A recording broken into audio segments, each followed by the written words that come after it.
नमस्कार, स्वागत है आपका द न्यूज पर। मैं हूं आपके साथ शिप्रा सैनी। कैप्टन अंशुमान सिंह ने सियाचिन में अपना सर्वोच्च बलिदान दिया, जिसके लिए उन्हें भारत सरकार से मरणोपरांत कीर्ति चक्र से नवाजा गया, जिसे उनकी पत्नी स्मृति सिंह और मां मंजू देवी ने राष्ट्रपति द्रौपदी मुर्मू के हाथों से प्राप्त किया। ये कीर्ति चक्र, ये जो सम्मान था, और यहां तक तो सब ठीक था, लेकिन जब उन्हें मरणोपरांत इस कीर्ति चक्र से नवाजा गया, उसके बाद तस्वीरें सामने आई और राहुल गांधी कांग्रेस पार्टी के सांसद ने दरअसल जो अंशुमान सिंह के परिवार के लोग हैं, उनके माता, उनके पिता से मुलाकात की, तो उसके बाद एक नया विवाद जो है वो शुरू हो गया। उसके बाद जो अंशुमान की मां थी मंजू देवी, वो कैमरे पर आई। उन्होंने कई बातें जो है कैमरे पर बोली, फिर चाहे वो अग्निवीर योजना को लेकर सवाल उठाना हो या फिर जो अंशुमान सिंह की पत्नी है स्मृति सिंह, उन पर तमाम तरह के आरोप लगाना हो। दरअसल जिस तरीके से अंशुमान सिंह की पत्नी स्मृति सिंह और उनकी मां मंजू देवी ने राष्ट्रपति द्रौपदी मुर्मू के हाथों से ये सम्मान उन्हें मिला, अब परिवार में सास बहू के बीच कहीं ना कहीं ठन गई है और माता पिता ने मीडिया के सामने आकर बहू स्मृति पर कई आरोप लगाए हैं। लेकिन जिस तरीके से ये आरोप जो है मंजू सिंह अपनी बहू पर लगा रही है, उसके लिए कांग्रेस पार्टी के नेता राहुल गांधी को कई लोग जिम्मेदार मान रहे हैं। लोगों का कहना है कि दरअसल जब कांग्रेस पार्टी के सांसद उनसे मुलाकात करने के लिए पहुंचे और उन्हें दरअसल ये आश्वासन दिया कि वो सरकार से उनकी दिक्कत, उनकी जो भी तकलीफ है, उसके बारे में बातचीत करेंगे, उसके बाद ही ये पूरा आरोप प्रत्यारोप का सिलसिला शुरू हुआ है। हालांकि जो अंशुमान सिंह की मां है मंजू देवी, उनका कहना है कि कीर्ति चक्र लेकर उनकी बहू स्मृति घर से चली गई, उन्हें कुछ नहीं मिला। बलिदानी कैप्टन की मां ने बहुएं भाग जाती हैं, ये कहकर के बताया कि ऐसे कई मामले सामने आए हैं। और सिर्फ इतना ही नहीं, दरअसल जो अंशुमान सिंह का परिवार है वो NOK जो कि नेक्स्ट ऑफ किन होता है, दरअसल उसमें बदलाव की मांग भी वो कर रहे हैं कि सेना का जो नियम है उसमें बदलाव होना चाहिए। लेकिन न्यूज एजेंसी ANI ने इस पूरे मामले को लेकर अंशुमान सिंह की मां से बातचीत की है, तमाम सवाल जो है पूछे हैं, जो भी तमाम चीजें चल रही हैं उसको लेकर उनका कहना है कि अब तक परिवार में सब कुछ ठीक था, लेकिन अचानक ऐसा लग रहा है कि पहले से ही उनकी बहू स्मृति सिंह ने पूरी प्लानिंग की थी कि किस तरीके से वो घर से ये सम्मान लेकर चली जाएंगी और वो दरअसल इस तरीके के आरोप हम पर लगाएंगी। ये कहते हुए उन्होंने क्या कुछ जो है अपनी बहू को लेकर कहा है या जो सरकार से वो मांग कर रही हैं उसको लेकर उन्होंने बातचीत की है। इसके अलावा राहुल गांधी से जो उनकी मुलाकात हुई है उसको लेकर भी उन्होंने कई सवालों के जवाब दिए हैं। सुनिए क्या कुछ अंशुमान सिंह की मां का कहना है इस पूरे मामले को लेकर। अच्छा लगा, बेटे की वजह से हम इतना सम्मान बड़ा मिला। लोग तो ऐसे ही चले जाते हैं, पर एक बेटा जो मेरा करके गया है उससे बड़ा कुछ हो ही नहीं सकता। बहुत बड़ा सम्मान था और बहुत अच्छा लग रहा था, पर कुछ दर्द भी था और कुछ खुशी भी थी कि मेरा बेटा ये करके गया है, इतना बड़ा काम करके गया है जो 4 परिवारों को दुख से बचाया है। अपने परिवार को ना देखते हुए, अपने को ना देखते हुए उन परिवारों को खुशी दे के गया है। इससे बड़ा क्या सम्मान होगा, इससे बड़ा क्या खुशी होगी कि मेरा बेटा इतना बड़ा काम करके गया है। दर्द है कि मेरा बेटा मेरे साथ नहीं है, इसका कोई अंदाज़ा ही नहीं लगा सकता, एक माँ ही लगा सकती है। और वो माँ का दर्द कोई माप नहीं सकता है। जो माँ होती है उनको पता है कि इसका दर्द कितना होता है, कोई नहीं इसका माप लगा सकता है। एक बड़ी बात है, बेटा गया, उसके बाद जो सम्मान आपको मिला वो भी आज आपके पास नहीं है, मेरे पास नहीं है कि मैं आपसे भी शेयर करूं और एक मुस्कान के साथ मैं आपके साथ वो लेके मैं पिक्चर भी लूं और अपने पास रखूं। वो नहीं है किस्मत में। क्या कहना चाहेंगे उसको लेकर? क्या मैं आगे के लिए बदलाव के लिए ही चाहती हूँ और ये मेरा अपना राय है, मेरे दिल का राय है, जो मैं दर्द से गुजर रही हूँ। मुझे किसी और पे उंगली नहीं उठाना, किसी के पे कोई हक नहीं है, पर मैं अपने लिए आवाज़ उठा सकती हूँ, अपने जैसे माँओं के लिए आवाज़ उठा सकती हूँ और मैं हमेशा बोलती रहूँगी, मुझे कोई रोक नहीं सकता। क्या बहू से किसी प्रकार की कोई नाराजगी? नहीं, कोई मेरे से बहुत प्यार से गई। मम्मी भी उसकी बोली कुछ दिन के लिए मेरे पास रहेगी, वो भी बोली कि मैं कुछ दिन में आ जाऊंगी। मैं कि हाँ कोई बात नहीं, तुम्हारी जब इच्छा है आना, जब मेरे पास मन हो रहना, मम्मी के पास रहना मन। अच्छे से गई, कोई इशू नहीं। अगर थोड़ी इशू भी होती तो मैं समझ सकती थी, कोई इशू भी नहीं। इतना प्यार से 13 दिन रहे हम साथ में, जो भी बेटे का संस्कार हुआ उसमें कुछ लगा ही नहीं कि हम तो अपने दर्द में, अपने गम में, अपने बेटे के लिए सब कुछ कर रहे थे। उनका चल रहा था प्लानिंग, क्या करना है क्या नहीं, वो जाने, वो बेहतर बताएंगे। आपने एक बड़ी बात कही कि मैंने अपनी बहू को अंशुमान कहा। उसको भी पता है, क्वेश्चन करिएगा। मैं उसको भी बोली थी तू मेरा अंशुमान है। अंशुमान तो फौज के लिए बने हैं, उनके लिए काम कर रहे हैं, पर तुम्हारे पास मैं रहूंगी क्योंकि मेरा बेटा बोलता था, डैडी से भी झगड़ा करता था, मम्मी तो मेरे साथ ही रहेगी। तो मैं यही दिमाग में था कि मैं तो तुम्हें ही अंशुमान बोलूँगी, तू मेरे लिए अंशुमान है। और मैं कभी उसको नाम भी नहीं रखी, मैं बेटा ही बोलती थी, उसको भी बेटा ही बोलती थी। मैं अपने बेटे को भी कभी नाम ऐसे बताने के लिए तो नाम बताना पड़ता है, पर मैं कभी अपने बच्चों का नाम नहीं रखती। मेरे अपने क्या, मैं किसी भी बच्चों को बेटा ही बोलती हूँ। जब राष्ट्रपति जी के यहाँ सम्मान मिल रहा था उस समय क्या कुछ चीज़ हुई? क्योंकि बताया जा रहा है उस समय आप सम्मान को भी हाथ में ठीक से नहीं पकड़। इशू बनाई होंगी वो जब रिहर्सल हो रहा था, तो सीओ साहब के साथ हो सकता है उनकी बातें हुई होंगी, कुछ उनको डर होगा कि कहीं माँ लेके न चली जाए। ये मेरे अंदर की बात, दिल की बात है। उनको डर होगा, इसलिए वो इशू बनाई, ऐसा कुछ भी नहीं था। अगर 2% आदमी पकड़े हैं तो ये लगता है ना कुछ सेकंड के लिए कि कौन छोड़ रहा है, गिर न जाए। उन्होंने छोड़ा और मेरे हाथ में ही रह गया। कोई जोर जबरदस्ती नहीं, कोई मैं हाथ आगे नहीं बढ़ाई, कोई खींची नहीं, पर उन्होंने शायद इशू बनाया सीओ साहब से, और सीओ साहब को बुला के शेयर किए होंगे अब इनके बीच क्या बात हुई।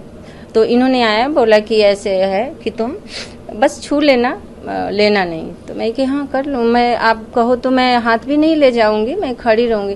पर आप देखे होंगे 1-2 सेकंड में नहीं हाथ बढ़ाई, पर राष्ट्रपति जी मेरे तरफ देखी तब मैं हाथ फट से ले गई बढ़ाई, पर मैं बस टच भी नहीं की, ऐसे कर दी। उनके हाथ ही मेरे टच में था, सम्मान तो उनके हाथ में था। आज बेटे की क्या कुछ यादें मौजूद हैं, कैसे सोचती हैं, कब चीज़ें? एक माँ के लिए तो बचपन से ही जैसे बच्चे होते हैं, आज जितने दिन कुछ करके गए, एक एक पल की बातें याद आती है। और वो मैं शायद मेरी सांस जब तक रहेगी ख़त्म ही नहीं होगा वो पल बताने में, ख़त्म ही नहीं होगा। कोई उसका नंबर नहीं मैं बता सकती कितने दिन में ख़त्म होगा, वो पल कभी ख़त्म नहीं होगा। मैं वही सोचती रहती हूँ कब क्या किए थे हम, कैसे मैं उसको कैसे करती थी, क्या करती थी। वो हर माँ बाप के लिए बच्चे होते हैं प्यारे, लेकिन उन बच्चों में एक बच्चा होता है जो ज़्यादा ही माँ बाप के प्यारे होते, माँ बाप के लिए होते हैं, तो वो शायद वो अकेला था। तो आपने अंशुमान सिंह जो कि कैप्टन थे, जो कि सियाचिन में शहीद हुए, जिन्हें कीर्ति चक्र से नवाजा गया मरणोपरांत, उनकी मां को सुना और उन्होंने तमाम बातें कही। उनके पिता की ओर से भी कई बातें कही गई और ये कहा गया कि उनकी बहू के साथ यानी स्मृति सिंह के साथ कोई मतभेद नहीं है। उन्होंने दरअसल अपना जो दर्द बांटा है, उसमें कहा कि जिस दिन राष्ट्रपति भवन में मेरी पत्नी जा रही थी, यानी मंजू देवी जा रही थी, वहां जो पेपर दिया गया उसे उन्होंने हाथ से पकड़ा और इस पर दरअसल उनकी बहू यानी स्मृति सिंह ने कहा होगा, जिसके बाद सीओ साहब ने कहा कि यह अच्छा नहीं लगा। हमने कहा कि आपकी इच्छा है तो हम रक्षा अलंकरण समारोह में नहीं जाएंगे। उन्होंने कहा कि मैंने अपनी पत्नी से सिर्फ प्रतीकात्मक रूप से सम्मान लेने के दौरान हाथ आगे लगाने के लिए कहा और उन्होंने ऐसा ही किया। फिर झिझक के साथ उन्होंने अपना हाथ हटा लिया। यानी ये पूरा जो कहीं ना कहीं बवाल है, ये जो पूरा मैटर है, ये राष्ट्रपति भवन में जब ये पूरा सम्मान समारोह रखा गया था तब से कहीं ना कहीं ये शुरू हुआ है और इसके बाद ये बवाल लगातार बढ़ रहा है। इस बीच राहुल गांधी ने अंशुमान सिंह के परिवार से जो मुलाकात की है उसके बाद से ये विवाद और ज्यादा बढ़ता हुआ नजर आया, क्योंकि जो देश का द्वितीय शांतिकालीन सर्वोच्च वीरता पुरस्कार है, ये अपने आप में एक आदर्श है और अनुकरणीय है और हमारे बेटे को मिला, वो ज़िले का पहला खुशनसीब है जिसे ये सम्मान मिला। तो हमारी पूरी नस्लें, आइए कहें कि पूरा ख़ानदान और हमारा क्षेत्र और ज़िला इसके लिए सरकारों का कृतज्ञ रहेगा और सरकारों का सहयोग हमारे साथ बड़ा ही अनुपम और आदरणीय रहा है। एक तरफ जहाँ ये सम्मान मिला उसके मिलने की खुशी, वहीं दूसरी तरफ उस सम्मान को ना घर ला पाने का भी दुख बिल्कुल है, क्योंकि अगर ला पाते तो बेहतर होता। क्या कहना चाहेंगे सर उसको लेके, इसके पीछे क्या चीज़ें रहीं और क्या उसमें आपकी राय है? चीज़ें रहीं वो मैंने पब्लिक डोमेन में बहुत बोल दिया है, अब बहुत ज़्यादा इस पे बोलना, दुखों को फिर कुरेदना है। इच्छा ज़रूर थी कि हम ले पाएँ, लेकिन कुछ ऐसी परिस्थितियाँ बनी जिससे कि हम नहीं ले पाए, नहीं देख पाए। तो मेरा दिली इच्छा ज़रूर है कि मतलब ऐसा कुछ न कुछ प्रावधान होना चाहिए जिससे किसी की इच्छाओं की कलियों पे तुषारपात ना हो और किसी को शहादत के गम के साथ साथ खुशी मनाने का भी अवसर मिल सके। बेटे को लेकर के क्या सोचते हैं, किस तरह से चीज़ें रहीं और आज के समय क्या स्थिति? बेटा शायद उसको इस दुनिया से बहुत जल्दी जाना था, वो एक अनुपम धरोहर था भगवान के कृति का। क्योंकि दो चीज़ें मैं आपको शेयर करूं, अपनी शादी में वो एक सूट लेकर के गया था और माताजी ने ये कह दिया कि मेरे बेटे की शेरवानी बहुत अच्छी थी, तो उस पूरे शादी के फंक्शन में वो सूट नहीं पहना, वो जूते और वो सूट पैक हमारे घर वापस आए थे। दूसरा, उनके बाल कुछ पके हुए थे, आप फोटो में देख सकते हैं। तो उनकी मम्मी ने पहले कह दिया था कि मेरे बेटे का बाल बहुत सुंदर लग रहा है, तो उस पूरे शादी के जश्न में सब कह के हार गए, उन्होंने अपने बाल को रंगा नहीं। तीसरा, वो दाढ़ी बहुत प्रेम से रखे थे क्योंकि फौज में कम रखने को मिलता है, तो जब आए थे तो उसमें रखे थे और शौक से कि जब जाएंगे तो छीलना पड़ेगा। तो मेरे एक भाई ने कहा कि बेटा आज दाढ़ी छील दो, बोला अभी आते हैं अंकल, और वो होटल में गए तत्काल छील के आ गए। तो परिवार के साथ उनका जो एफिलिएशन था वो बड़ा ही आले दर्जे का था और माता जी के साथ स्पेसिफिक जैसे था वो तो यूनिक था। तो हमें गर्व है अपने बेटे पे कि आज जहाँ भी होंगे उनकी आत्मा को शांति मिले और निश्चित रूप से उन्होंने जो रास्ता चुना इस धरा को छोड़ने का, वो मोक्ष पे अपना अमृतत्व का अधिकार सिद्ध करता है और अमृतत्व पे उनका अधिकार सिद्ध है। तो मेरा इतना भौतिक रूप से कद नहीं कि मैं उनकी आत्मा को सत सत प्रणाम करता हूँ, मैं कोई भी उनको साधुवाद दे सकूँ या कोई कामना कर सकूँ, क्योंकि ये शास्त्रों में वर्णित है कि राष्ट्र पे जो अपने आप को समर्पित करता है वो सीधे मोक्ष को प्राप्त होता है। तो हिंदू धर्म में केवल अंतिम इच्छा होती है मोक्ष को प्राप्त करना। मेरी जहाँ तक जो मान्यता है और जो धर्मों में थोड़ी सी लगाव के कारण जानकारी है, तो मोक्ष पे उनका अधिकार सिद्ध है, इसलिए उस महान आत्मा को सत सत प्रणाम करता हूँ। और मैं ये नहीं कामना कर सकता कि उनकी आत्मा को शांति मिले, वो तो परम शांति में विलीन हो चुके हैं। तो निश्चित रूप से अधिकार था, क्योंकि उनको बहादुर बनाने के क्रम में माता पिता, परिवार, परवरिश, उनके गुरु, उनके मित्र, सबके अपना अपना सहयोग है। जैसे किसी व्यक्तित्व का निरूपण होता है और निर्धारण होता है। तो पत्नी तो अभी 5 महीने से आई थी, निश्चित रूप से उनका जो गम है वो काबिल वाइस है। लेकिन अगर ऐसा है कि जिस हम आज अगर सुबह सो के उठें तो अपने बेटे की उस पुरस्कार को देख पाते कि ठीक है, तो बड़ा फ़क्र होता, लेकिन ऐसा सौभाग्य नहीं मिला और हम तो छू भी नहीं पाए।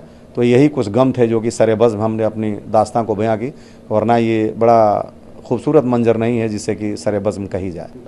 हाँ, उनकी वाइफ जब वो इंजीनियरिंग करने गए थे 2015 में, जुलाई अगस्त का महीना रहा होगा, सितंबर में वो चले गए थे आर्म्ड फोर्सेस मेडिकल कॉलेज, तो वो भी आई थी वहाँ इंजीनियरिंग करने के लिए। तो उनकी जो भी पहचान या आप कहें कि प्रेम का जो प्रगाढ़ता बड़ी होगी, उसके बाद वो चले गए और जो भी मुलाकातें रही होंगी, तो कभी कभार छुट्टी तो हमारे ही पास आते थे, एक आध बार हो सकता है कि मुलाकात हुई, उनके दोस्तों से मिला कि किसी से बातचीत इनकी कभी कभार होती है, कभी उन्होंने हटाया, कभी ब्लॉक किया, कभी ये किया। और कमीशन के बाद भी कुछ ऐसा नहीं मिला कि बहुत जो है मतलब प्रगाढ़ प्रेम का ऐसा रहा हो। जो भी रहा हो, मैं उस प्रेम का पूरा सम्मान करता हूँ। उन्होंने उस पहचान को, उस प्रेम को, जो प्रेम की पूर्णता है, उसको प्रदत्त करने के लिए कहा कि हम शादी कर लेते हैं, और हमने बड़े धूमधाम से शादी किया। और उनके मदर फादर भी आदरणीय हैं, उन्होंने बड़े धूमधाम से शादी किया। हम 10 फरवरी को शादी किए और जरा भी हमारे बीच में कोई कंट्रोवर्सी या वो नहीं था। 19 जुलाई को भी हमारी बहू ने हमें सूचित किया था और वो यहाँ आई थी और पूरे रस्म व रिवाज में साथ रहीं, लेकिन 13 के अगले दिन से जब से घर छोड़ के गई तब से क्या उनके दिल में आया मैं आज तक नहीं जान पाया। और जानने का प्रयास भी किया, धीरे धीरे उन्होंने फ़ोन बंद किया, नंबर हमारे जो पोस्ट पेड के इनके थे उसी नंबर से, प्राइम नंबर से उसको बंद किया, हमारे नंबर को ब्लॉक किया, बातचीत करना बंद किया, पूजन में नहीं आई और राष्ट्रपति भवन में इस तरह की व्यवहारिकता का प्रदर्शन किया। इसका तो जवाब बेहतर तरीके से वही दे सकते हैं, हम तो सिर्फ अपने परिदृश्य से देख सकते हैं। राष्ट्रपति भवन में किस तरह की क्या बात है? जैसे राष्ट्रपति भवन में उन्होंने रिहर्सल के दिन उनकी माताजी ने पेपर को पकड़ा था तो उन्होंने कुछ अपनी मंतव्य जाहिर की कि ये हाथ में पकड़ ली थी। तो हमने कहा कि आप अगर उनके सीओ साहब को कि अगर डेकोरम को मेंटेन करने के लिए आप कहेंगे तो हम जाएंगे भी नहीं, और माताजी नहीं जाएंगी, लेकिन मेरे बेटे के सम्मान को पूरा डेकोरेटेड तरीके से मिलना चाहिए।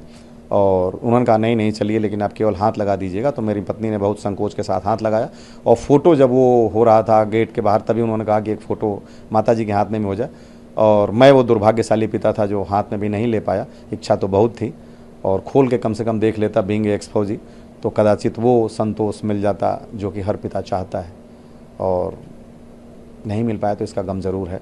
और हमने ये इच्छा भी की थी कि यहाँ पे बस पे लगाने के लिए दीजिए, हम आपको ससम्मान वापस कर देंगे। और देना न देने की बात की प्रक्रिया तो अलग है, उन्होंने कोई जवाब तक नहीं दिया। और हमारे होटल पहुंचने से पहले 6 तारीख को जब तक मैं माननीय रक्षा मंत्री से मिल करके वापस आता तब तक वो होटल छोड़ के जा चुके थे और उनके पिता का फ़ोन ऑफ था। और मैंने बात भी किया, तत्काल सीओ साहब को फ़ोन किया, वो लोग चले गए। आपने बात किया तो उन्होंने बोला फ़ोन नहीं लग रहा है, आप बात करें। उनके भाई राजीव सैनी उनको भी मैंने फ़ोन किया तो हमने कहा मैं राजेश जी को फ़ोन कर रहा था, गलती से आपको लग गया। कोई पलट के उनका जवाब नहीं आया और कोई वो नहीं था। तो ये जो दर्द था वो बयां हुआ जो आज आप देख रहे हैं कि समाज में आया, कदाचित ना आता तो बेहतर होता। एड्रेस चेंज पूरे करके? हाँ, 5 फरवरी 2024 को उन्होंने मेरे बेटे का जो परमानेंट एड्रेस है देवरिया से वो शिफ्ट करके चेंज करा के और वो चला गया वहाँ पे मैंने गली नंबर 3 दीनानगर गुरदासपुर। जब मुझे पता चला प्रेसिडेंट वहाँ पे होटल में उनके सीओ साहब के माध्यम से, तो मैंने कहा ये बहुत गलत हुआ और कम से कम हमारी नोटिस में होना चाहिए, क्योंकि वो हमारे परिवार के हिस्सा थे, सदस्य थे और उनकी पहचान हमसे और हमारी पहचान उनसे है। तो आप उनके एनओके का रेजिडेंशियल एड्रेस, कम्युनिकेशन एड्रेस, जो एड्रेस चाहिए चेंज कर लीजिए, लेकिन उस अफसर का पार्ट 2 आर्डर में परमानेंट एड्रेस नहीं चेंज होना चाहिए था। तो मुझे कहा गया कि ये प्रक्रिया है और उनके एप्लीकेशन पे ऐसा किया जा सकता है। मतलब कोई बात नहीं, प्रक्रिया है तो आप प्रक्रिया का पालन करें, आप उसी का पालन करेंगे जो निर्धारित मापदंड हैं। लेकिन मैं अपनी बात को तो रख सकता हूँ और मुझे आज भी इस चीज़ का गम है। मैं चाहूँगा कि मेरा एड्रेस पुनः जो उनकी पहचान है वहाँ पे हो जाए और जो भी कम्युनिकेशन का एड्रेस या रेजिडेंशियल एड्रेस, टेम्प्रोरी एड्रेस इनके एनओके का है वो वहाँ रहे।